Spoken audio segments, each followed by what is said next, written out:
ভাই হাসিনা কেমন মানুষ? নষ্ট হয়ে গেছে। আওয়ামী লীগের এত দায়িত্ব নিয়েছেন কিসের জন্য? বঙ্গবন্ধুর কন্যাকে হত্যা করার জন্য। তাহলে তো আপনার ক্ষমতা থাকবে না। আর রাজনীতি করব না। কাদের ভাই, জয় তো আওয়ামী লীগের নেতৃত্ব দিবেন, আপনার মতামত কি?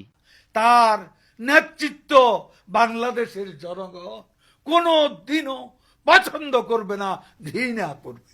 কাদের ভাই, এ কথা শোনার পর হাসিনা তো আপনাকে ঢাকায় থাকতে দিবে না। ঢাকা শহর শেখ হাসিনার কি বাপের সম্পত্তি? কাদের ভাই, আওয়ামী লীগ কেমন দল? এরা খুনি। আপনার কাছে শহীদ জিয়া কেমন ছিলেন? সে মহানায়ক, মহাবীর। আপনার দৃষ্টিতে মৌলানা নিজামী কেমন মানুষ ছিলেন?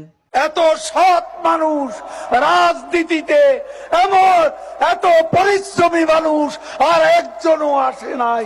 সত্য কথা বলার জন্য আপনাকে অনেক অনেক ধন্যবাদ।